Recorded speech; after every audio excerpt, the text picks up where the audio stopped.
जय हिंद फ्रेंड्स। हम लोग पढ़ रहे हैं हाई स्कूल के लिए मैथ। ठीक है, तो हम पढ़ रहे हैं मेंसुरेशन।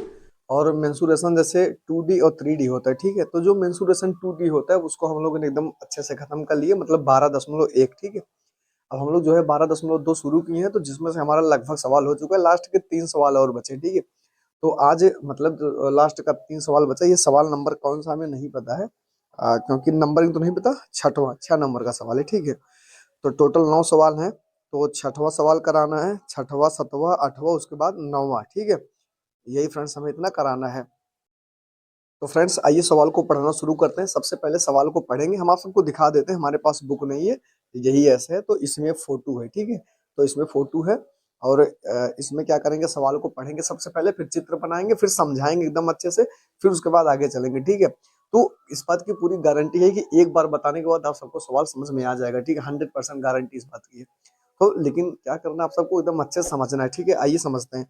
तो सवाल में कह रहा है कि ऊंचाई 220 सेंटीमीटर और आधार व्यास 24 सेंटीमीटर वाले एक जो क्या है, बेलन है। ठीक है, तो सबसे पहले एक बेलन बनाते हैं जिसकी ऊंचाई जो है 220 सेंटीमीटर है, और उसका जो व्यास है 24 सेंटीमीटर। एक बेलन है और जिस पर ऊंचाई, अब कह रहे हैं कि मतलब जैसे एक बेलन है, इसके ऊपर एक बेलन और रखा। बेलन क्या होता है हम आप सबको बताते हैं। जैसे 1 मिनट रुकिए, एक बहुत बढ़िया एग्जाम्पल हमारे पास है, हम इसको लेके रखे थे यही सब आपको बताने के लिए। ठीक है, फ्रेंड्स बेलन पे जैसे हम ये देख सकते हैं, ये हमारे पास जो पाइप होती है, ठीक है, ऐसे ये सिलेंडर, ये बेलन का एकदम बेस्ट एग्जांपल है ये। ठीक है, तो कहने का मतलब ये एक बेलन है, ये ऐसे रखा गया है। ठीक है, ये तो बेलन है, इसको ऐसे रखा गया है, और जो मतलब हमारे पास ये बेलन है एकदम सिलेंडर जैसा, एकदम बढ़िया एग्जांपल है ये सिलेंडर का, देख सकते हैं। ठीक है, ये 3D में भी है। ठीक है, तो ऐसे ये कह रहा है कि एक बेलन है जिसकी ऊंचाई 220 सेंटीमीटर, कितना 220, वो ऐसे रखा गया है। इसके ऊपर एक और बेलन रखा गया है। ठीक है,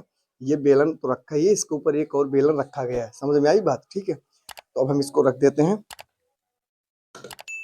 अब ठीक है, आइए, कहाँ गई सवाल मेरा, कहाँ गई, यहाँ पे कह रहा है कि एक ऊंचाई 220 सेंटीमीटर वाले और आधार आधार का जो व्यास है 24 सेंटीमीटर वाले एक बेलन, जिस पर ऊंचाई 60 सेंटीमीटर और त्रिज्या 8 सेंटीमीटर वाला एक अन्य बेलन आरोपित है। यानी एक बेलन जो पहला वाला है उसकी ऊंचाई 220 है और उसका जो व्यास है 24 सेंटीमीटर है। तो मतलब त्रिज्या जो होगी व्यास की आधा, यानी 12 हो जाएगी। आइए सबसे पहले चित्र बनाते हैं। जैसे देखते हैं यहाँ पे, तो सबसे पहले पहला बेलन बनाएंगे। ठीक है, तो एक मिनट, पहला बेलन कैसा है, जैसे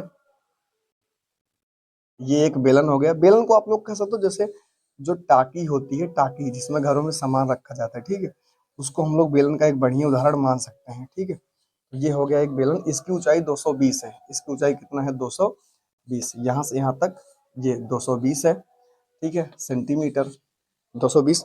और कह रहे हैं कि जो इसका व्यास है ना 24 सेंटीमीटर, यानी व्यास, व्यास का मतलब पूरा यहाँ से यहाँ तक, ये कितना है, 24। जब व्यास इसका 24 है तो इसकी त्रिज्या कितनी हो जाएगी, 12। यानी व्यास का कितना होता है, त्रिज्या 12, आधा। ठीक है, तो अगर व्यास 24 है तो इसका आर, आर बराबर है 12 सेंटीमीटर। ठीक है, और ऊंचाई इसकी कितनी है, यह है 220 सेंटीमीटर। अब यहाँ एक चीज ध्यान देने वाली बात ये है, ये तो बड़े वाले बेलन का हो गया।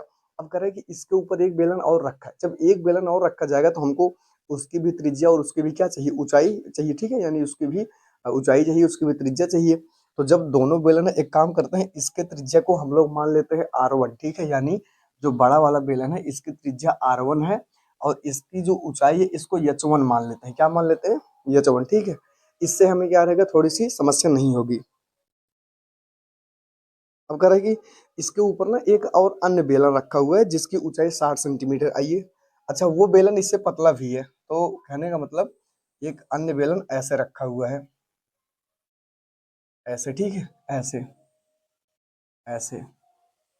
अब जो इसकी ऊंचाई है ना, इसकी ऊंचाई यह है 60 सेंटीमीटर। कितना है, 60 सेंटीमीटर। यहाँ से यहाँ तक जो ऊंचाई है यह है 60। अच्छा, इसकी जो छोटा वाला बेलन, पतला वाला, इसकी ऊंचाई को हम लोग H2 मान लेते हैं। क्या मान लेते हैं, H2। ठीक है, तो ठीक है, इसकी ऊंचाई को मानते हैं H2। तो हमारे पास H2 बराबर क्या होगा, H2 बराबर होगा 60 सेंटीमीटर। 60 है, ठीक है, 60 सेंटीमीटर। ठीक है, अच्छा इसकी त्रिज्या कितनी थी, इसकी त्रिज्या थी 12 है। बड़े वाले बेलन की त्रिज्या कितनी थी, 12। और जो छोटा वाला बेलन ये है, इसकी त्रिज्या कितनी है, तो कह रहा है कि इसकी त्रिज्या जो है 8 सेंटीमीटर है। कितना है, 8। तो अब इसकी जब ऊंचाई छोटे वाले इसकी ऊंचाई हम लोग h2 माने, तो इसकी त्रिज्या को r2 मान लेते हैं, ठीक है। r2 बराबर 8 सेंटीमीटर, ठीक है, 8 सेंटीमीटर हो गया। अब कह रहा है, क्या कर रहा है कि लोहे से एक स्तंभ है, ठीक है, इस स्तंभ का द्रव्यमान ज्ञात कीजिए, यानी इसका मास यानी द्रव्यमान निकालना है, ठीक है। जबकि दिया है 1 सेंटीमीटर क्यूब लोहे का द्रव्यमान बराबर 8 ग्राम होता है। कितना होता है, 8 ग्राम, ठीक है। हमें इसमें ध्यान देना, ये हमें इसमें भार निकालना, एक हमें यहाँ पे फिजिक्स का एक फार्मूला लगेगा, ठीक है। तो सबसे पहले हम लोग इसका निकालेंगे आयतन। क्या निकालते हैं, सबसे पहले आयतन निकालते हैं, उसके बाद इस स्तंभ का द्रव्यमान ज्ञात कीजिए। तो ठीक है, तो सबसे पहले इसका निकालेंगे आयतन, उसके बाद निकालेंगे द्रव्यमान। जबकि दिया है 1 सेंटीमीटर क्यूब लोहे का द्रव्यमान बराबर 8 ग्राम होता है, ठीक है। तो ये निकालते हैं। इसको सबसे पहले कैसे करना है, आइए इसको करना स्टार्ट करते हैं। देखिए, सबसे पहले हमें क्या करना होगा, ये जो बड़ा वाला बेलन है इसका निकालना होगा आयतन, फिर उसके बाद इसका दोनों का आयतन निकाल करके हमें ऐड कर देना होगा, ठीक है। तो अब जो बेलन होता है इसका आयतन क्या होता है, इसका आयतन होता है pi R square H, pi R square H होता है, ठीक है। तो आइए पहले फार्मूला लिखते हैं, इसको हम क्या करते हैं, रख देते हैं। कहाँ से कटेगा, कट जा, ठीक है। तो फ्रेंड्स आइए इसको शुरू करते हैं, ठीक है।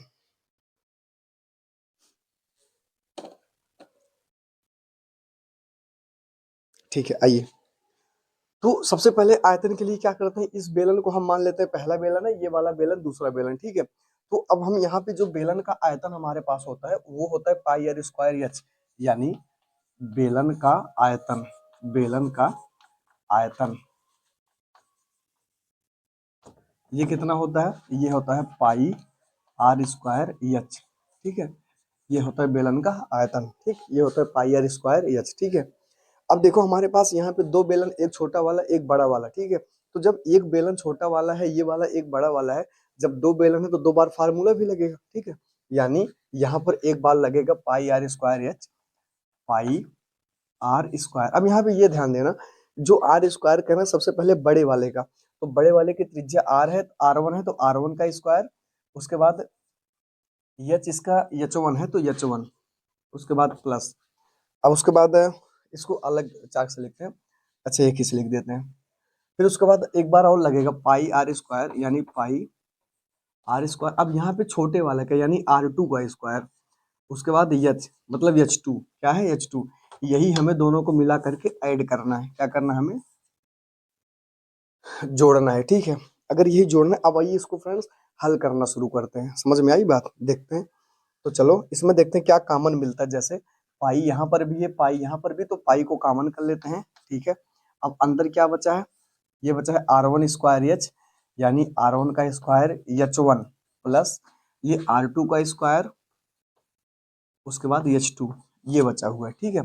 अब आइए इसमें मान रखते हैं, जैसे पाई पाई को अभी एज इट इज लिख देते हैं, ठीक है। आर वन का स्क्वायर, आर वन क्या है देखते हैं, 12, आर वन क्या है 12, तो 12 का स्क्वायर करेंगे तो 12 पर हमें 100 पहले लिख देते हैं, जैसे ये 12 स्क्वायर गुणे एच वन, एच वन का मान कितना है 220, 220। अब ये प्लस है तो प्लस लगाएंगे। फिर आर टू का स्क्वायर, आर टू कितना है, आर टू है 8 सेंटीमीटर, तो ये 8 का हो जाएगा स्क्वायर, फिर गुणे एच टू, एच टू कितना है 60, 60 ये हो गया, ठीक है। अब आइए क्या करते हैं, ये पाई है तो यहाँ पे लिख देंगे पाई, फिर ये 12 का स्क्वायर।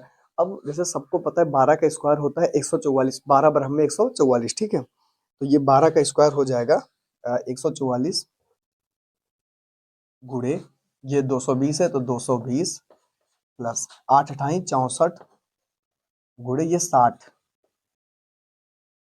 ठीक है। ये अब आइए फ्रेंड्स क्या करेंगे, यहाँ से पहले इसको हल करके फिर पाई का मान बाद में रखते हैं, ठीक है। तो ये पाई ऐसे लिखेंगे, ये 144 में 22 का गुणा करना है। ये गुणा करने का तरीका बताते हैं, देखो जीरो को छोड़ देना है, तो 22 चौका 88, 88 का 8 हाथ से लगा 8, फिर 22 चौका 88, 88 और 8 मिलाएंगे तो 96 होता है। कितना होता है 96, 96 का यहाँ पे होगा 6, 96 का कितना होगा 6, और हाथ से लगा 9, 1 मिनट की, जैसे यहाँ पे कहीं गलत हो रहा है क्या, 22 चौका 88 का 8 हासिल लगा 8, ठीक है।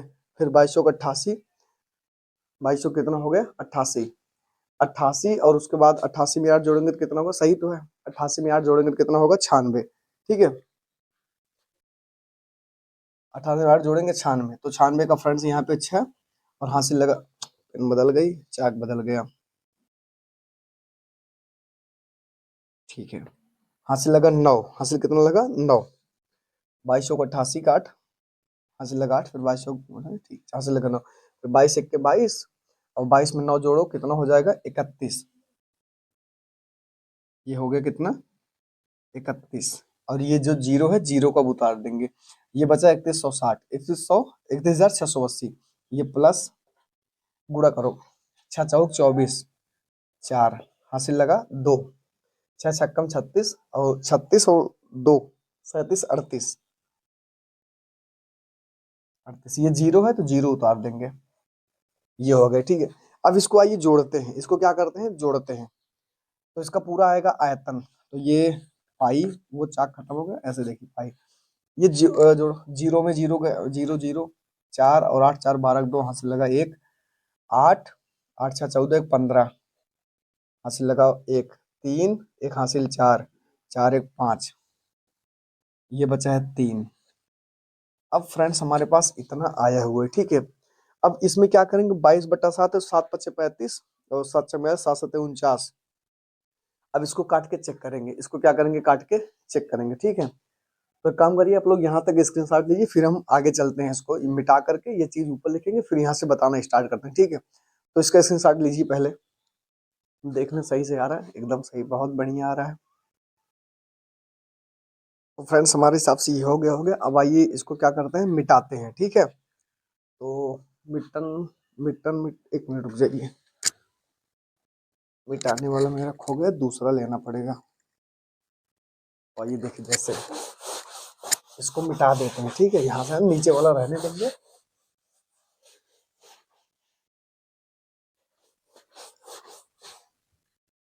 ठीक है।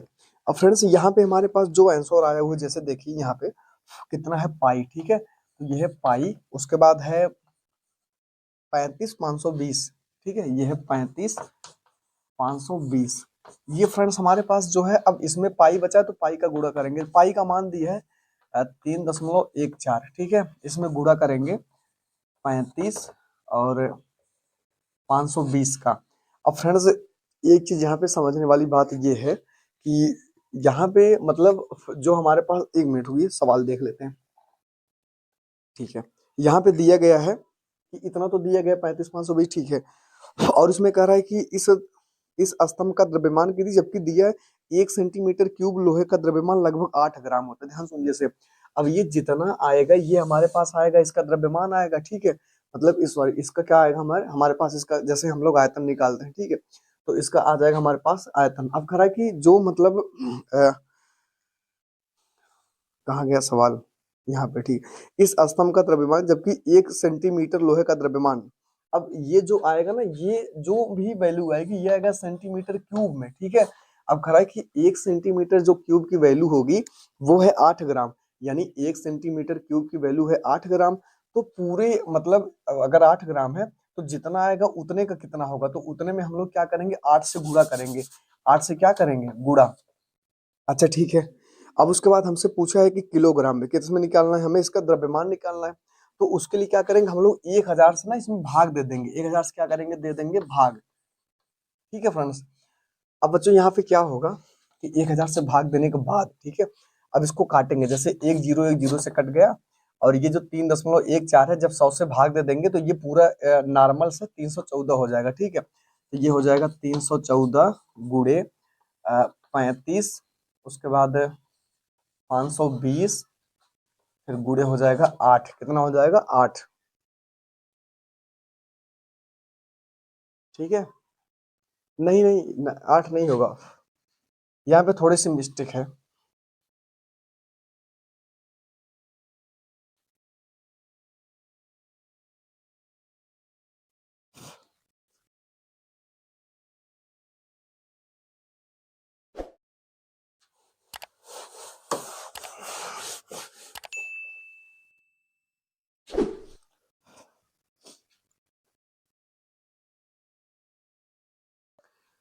तो चलिए फ्रेंड्स, यहाँ पे मिट गया है। अब ये जो बचा है पाई, ठीक है, अब इसको मान ऊपर लिखते हैं। तो पाई का मान दिया है 3.14, कितना दिया है 3.14। तो पाई का मान लिखते हैं 3.14, उसके बाद गुणे, ये है 35,520, ये है 35,520। अब फ्रेंड्स एक चीज यहाँ पे ध्यान देने वाली बात ये है कि इसको गुणा करने पर हमारे पास जो भी आंसर आएगा, ठीक है, वो होगा सेंटीमीटर क्यूब में, क्योंकि हम आयतन निकाल रहे हैं। क्या निकाल रहे हैं? आयतन। और किताब में ये कहा है कि 1 सेंटीमीटर जो कहा गया, ठीक है, करेक्ट, जो 1 सेंटीमीटर क्यूब जो 1 सेंटीमीटर क्यूब होगा ना, उसकी वैल्यू लगभग होगी 8 ग्राम। कितनी होगी? 8 ग्राम। तो जितना आएगा ये एक तो होगा नहीं, बहुत ज्यादा होगा। तो कह रहा है कि जब 1 सेंटीमीटर क्यूब की वैल्यू 8 ग्राम, तो इतने की कितनी होगी? इसमें हम 8 से गुणा करेंगे। 8 से क्या करेंगे? गुणा। बात समझ में आई कि नहीं आई? इसमें हम लोग 8 से क्या करेंगे? गुणा। अब 8 से जब गुणा करेंगे तो जो भी आंसर हमारा आएगा, जो भी आंसर हमारा आएगा वो तो आएगा। और उसके बाद क्या कहता है इसमें, तो इस स्तंभ का द्रव्यमान। अच्छा, द्रव्यमान की बात की है, हम लोग को निकालना है आयतन। हम लोग इसको करेंगे पे हम लोग के पास आयतन आएगा ना, और द्रव्यमान निकालने के लिए हम लोग उसमें भाग देंगे 1000 का। तो आइए 1000 का भाग देते हैं। जैसे यहाँ पे कर देंगे भागे 1000, ठीक है। अब देखेंगे 0 0 से कट गया, ठीक है। अब उसके बाद जो ये दशमलव मतलब 100 है, 100 में से क्या होगा? जो दशमलव यहाँ पे 2 अंक के बाद है, दशमलव 4 अंक के बाद हो जाएगा। यानी हमें सिंपल सा क्या लिखना है कि हमें यहाँ पे ये लिखना होगा कि 0.0314। हम इसको इसी में एडजस्ट कर देते हैं, गुणे ये 35, उसके बाद 520 और गुणे 8। ये हमारे पास फ्रेंड्स आएगा, ठीक है। तो अगर हमारे पास ये आया हुआ है तो हम डायरेक्ट गुणा करके इसको लिख, जैसे 0.0314 गुणे 35,520 गुणे 8, ठीक है। ये है गुणा, तो बहुत लंबा हो जाएगा, ये सही बात है। आइए हम गुणा करके 1 मिनट रुकिए, मोबाइल से हम बता देते हैं कितना आएगा, ठीक है फ्रेंड्स।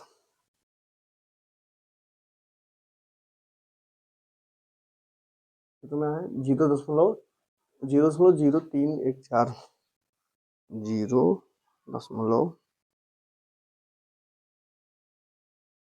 गुणे 35,520 गुणे कितना आया है? 8 गुणे 8, ठीक है। 1 मिनट रुकिए, लाख हो गया, कहाँ गया?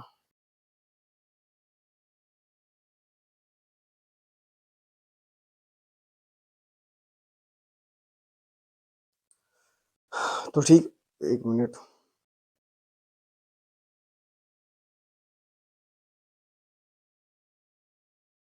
तो ठीक है फ्रेंड्स, यहाँ पे डायरेक्ट जो है हम लिख देते हैं।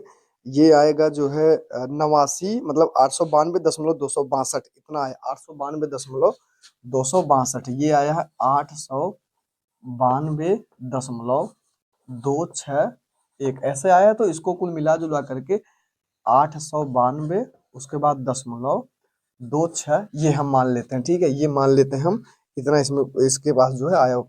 अच्छा, ये किलोग्राम में आएगा, किस में आएगा? किलोग्राम में, क्योंकि हमें क्या निकालना है? इसका द्रव्यमान, और द्रव्यमान का मात्रक हमेशा क्या होता है? किलोग्राम, ठीक है। तो फ्रेंड्स यही है आंसर, इसको आप लोग उतार लीजिए। फिर हम चलते हैं अपने नेक्स्ट सवाल में, यानी अगले सवाल में, ठीक है।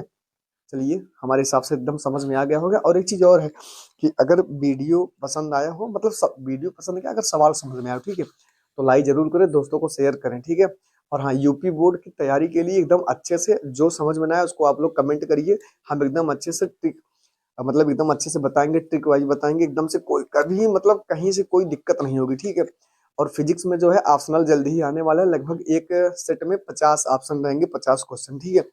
उसको एकदम अच्छे से सॉल्व कराया जाएगा ना। ये हो ही गया, देख लीजिए। तो मिलते हैं नेक्स्ट वीडियो में, तब तक के लिए जय हिंद।